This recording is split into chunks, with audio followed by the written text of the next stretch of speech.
SIP के अलावा अगर कोई सोच रहा है कि जी, मुझे आने वाले वक्त में अच्छा खासा फंड तैयार करना जी, है, मुझे अमीर बनना है, जी, अमीर बनने का फॉर्मूला आजकल हर कोई जानना चाहता है कि जी। भाई मुझे बहुत कम वक्त में और अमीर बनना है, मेरे पास करोड़ों का फंड हो, तो इसके अलावा क्या ऑप्शन हो सकते हैं उसके पास? देखिए, इन्वेस्टमेंट के लिए काफ़ी सारे प्रोडक्ट हैं, हम्म, बट मैं कहूँगा कि आज के टाइम पे जो अच्छा कर रहे हैं, देखिए हमारी इकोनॉमी बहुत अच्छा कर रही है, कंपनियाँ बहुत अच्छा कर रही हैं।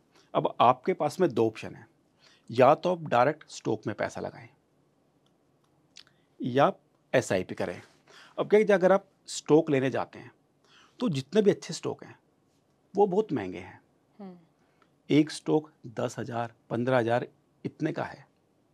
तो एक नॉर्मल पर्सन उसको नहीं खरीद सकता, हम्म, उसके लिए उनको बड़ा अमाउंट चाहिएगा।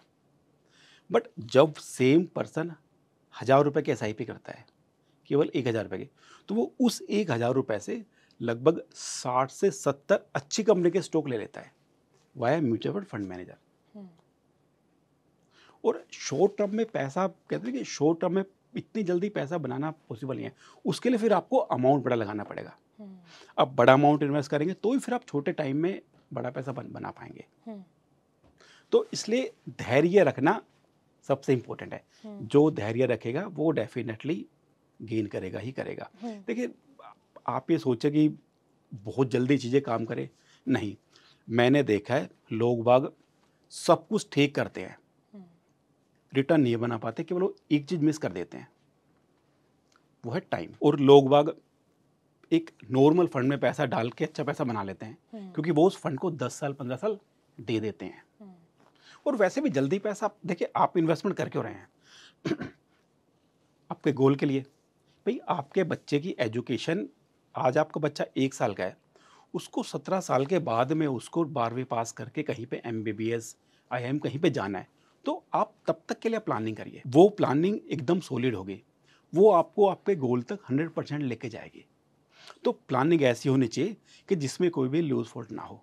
हम्म, अगर आज आपने को सोचा कि यार मेरा बच्चा है, पढ़ाई में इंटेलिजेंट है, 5 साल का है, लगभग 13 साल के बाद में जो 18 साल का होगा तो 12वीं पास करेगा, हम्म, और पता चला बच्चे का अच्छी जगह पे एडमिशन हो गया, फीस 25 लाख रुपए, तो आप क्या करेंगे? तो आपको आज उसकी प्लानिंग करनी है। हम्म, और अब तो बहुत से टूल अवेलेबल है मार्केट में। सपोज आज कोई बच्चा 5 साल का है, वो बच्चा 13 साल के बाद में 18 साल का होगा। आज एजुकेशन कॉस्ट लगभग 20 से 25 लाख रुपए है। हम्म, ट्रू? क्या 13 साल के बाद में भी सेम पैसा चाहिएगा? नहीं। तो आप ये कैलकुलेट कर सकते हैं कि आज 25 लाख रुपए कॉस्ट है, हम्म, तो 13 साल के बाद में आपको कितना पैसा चाहिएगा? 36 लाख, 35 लाख। तो आप वो कैलकुलेट करिए, और फिर उस गोल को अचीव करने के लिए एसआईपी चालू करिए, हम्म, जो आपकी यंग जनरेशन कर भी रही है। हम्म। एसआईपी चालू करना भी देखिए आज की डेट में जैसे कि कई लोग सजेशन भी देते हैं, कई एक्सपर्ट से लगातार हम बातचीत करते हैं तो वो कहते हैं कि लॉन्ग टर्म के लिए करें, अगर आप एसआईपी में पैसा लगा रहे तो वेल एंड गुड। लेकिन जैसे कि हमारी शुरुआत भी हुई थी कि 500 रुपये से अगर कोई शुरू कर रहा है जी, तो उसके लिए फिर रिटर्न का क्या प्रोसेस होगा? देखिए रिटर्न सेम आती है। हम्म, आप 500 डालें, 5 लाख डालें। एक सिंपल एग्जांपल लेते हैं। एक पर्सन ने एक फंड में 1 लाख रुपए इन्वेस्ट किया, सेम फंड में दूसरे पर्सन ने 10,000 रुपये इन्वेस्ट किया। 1 साल के बाद में फंड ने रिटर्न दिया 10%। हम्म, तो 1 लाख वाले को मिलेगा 10%। 1 लाख का 10%, 10,000 रुपये। और जिन्होंने डाला 10,000 रुपये, उनको भी सेम मिलेगा 10%, जो 10,000 का बनता है 1,000 रुपये। हाँ, तो फंड तो सेम रिटर्न देता है, हम्म, आपने कितना पैसा डाला उसके अकॉर्डिंग फिर आप गेन करते हैं। हम्म, ऐसा नहीं है कि 5 लाख आपने डाला तो आपको रिटर्न 20% आ गया हम्म, और 1,000 वाले को कम आ गया, नहीं ऐसा नहीं है।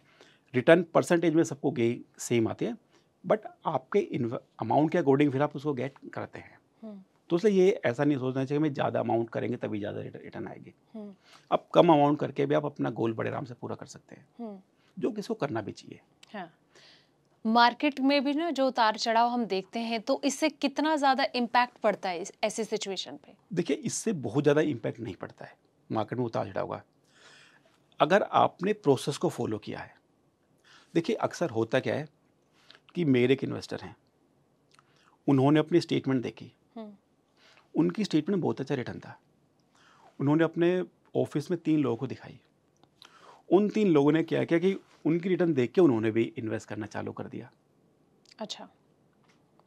उसके बाद में मार्केट डिक्लाइन पे आ गया, तो क्या वहाँ पे नेगेटिव इम्पैक्ट आ जाता है, नेगेटिव रिटर्न आते हैं कुछ टाइम के लिए।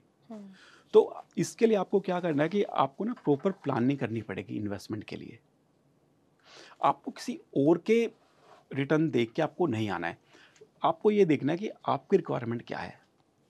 भाई हो सकता है आपकी रिक्वायरमेंट तो ऐसी हो कि जिसमें आपको बैलेंस फंड से आपका काम चल जाए, हम्म, तो फिर आप हाई रिस्क में मत जाइए। फिर लोग बाग एक गलती और करते हैं कि लोग बाग गूगल खोलते हैं। हाँ, उन्होंने गूगल में देखा कि टॉप 10 फंड। हम्म, हमारे यहाँ पे क्या कि कुछ फंड होते हैं। हम्म, एक होता है स्मॉल कैप फंड। हाँ, स्मॉल कैप फंड इन्वेस्ट करता है उन कंपनी में जो कंपनी स्मॉल साइज की है, हम्म, जो फ्यूचर में जाके बड़ी बनेंगी। ये हाई ग्रोथ कंपनी होती है, बट वोलेटाइल बहुत ज़्यादा होती है। तो इनमें पैसा केवल केवल उसको लगाना चाहिए जिसके पास में बहुत लंबा टाइम हो। हाँ जी। सेकंड आती है मिड कैप। छोटी नहीं है, बड़ी नहीं है, जो बीच में आती है, हम्म, ये मिड कैप हो गया।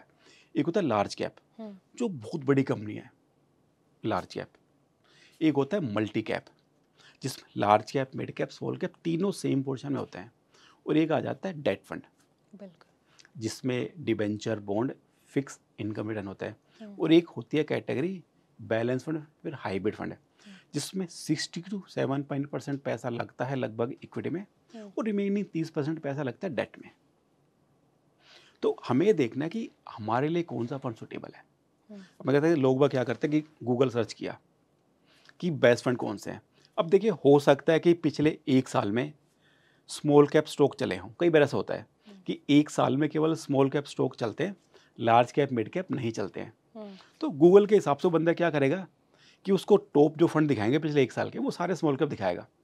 वो सारा पैसा उन स्मॉल कैप में डाल देगा, हम्म। जो कि अपने आप में बहुत गलत है, बहुत रिस्की है। तो क्या कहेंगे ऐसे लोगों, क्योंकि आपने बहुत बड़ा एक क्वेश्चन उठाया हाँ, तो है। उसके लिए अक्सर लोग ऐसे कर देते हैं। उसके लिए हम कहते हैं कि पोर्टफोलियो डाइवर्सिफिकेशन।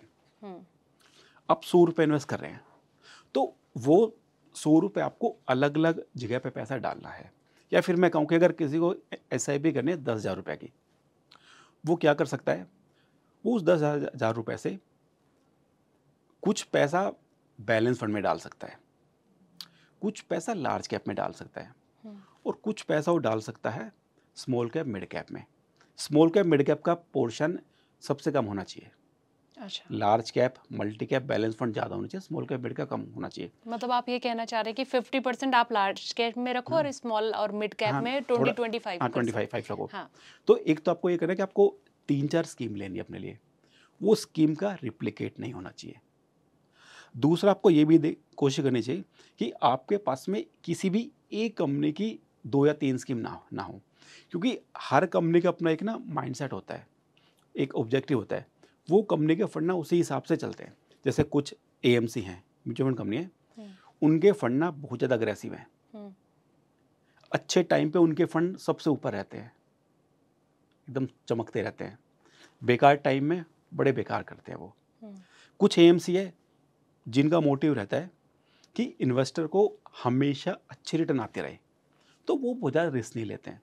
हम्म, तो आपको कंपनी का भी आपको रिप्लिकेट नहीं करना है, तो आपको अपने पोर्टफोलियो अच्छा सा बनाना है, हम्म, और उसको फिर आपको टेक केयर करना है पोर्टफोलियो को। आपको देखते रहना है कि भाई जो भी मेरा पोर्टफोलियो है उसमें विद टाइम कोई ऐसा फंड तो नहीं है जिसकी परफॉर्मेंस नीचे आ गई है। हम्म, तो वो चीज़ भी बड़ी इंपॉर्टेंट हो जाती है। बहुत बार हम देखते हैं कि एक फंड किसी ने लिया और फंड ने 5-6 साल तक बहुत अच्छा किया, फिर फंड मैनेजर चेंज हो गया, तो बहुत से केस में नए फंड मैनेजर आने के बाद में फंड की परफॉर्मेंस नीचे आ जाती है। तो फिर आपको ट्रैक भी करना पड़ेगा। हम्म, लाइक इतना तो मैं कह सकता हूँ कि कोई भी इन्वेस्टर SIP में अमाउंट चालू कर देगा, SIP चालू कर देगा, और वो लंबे टाइम तक रुकेगा, हम्म, तो 12-13% तो उनका कहीं नहीं गया, वो तो उनको आएगा ही आएगा। हाँ, और मैं उसको मानता हूँ यार, फंड ने ठीक ठाक कर दिया है, हम्म, मैं बहुत ज़्यादा खुश नहीं होता हूँ। आज के टाइम में FD आपको दे रही है 6%, हम्म, बट मैं देखता हूँ कि एक फंड है उसने आपको दिया 12%, तो मैं देखता हूँ ठीक फंड है यार, हम्म, बहुत बहुत अच्छा नहीं है। हाँ, क्योंकि इंडस्ट्री में ऐसे फंड हैं जिन्होंने पिछले 5 साल में 10 साल में बहुत अच्छी रिटर्न दी हैं। हम्म।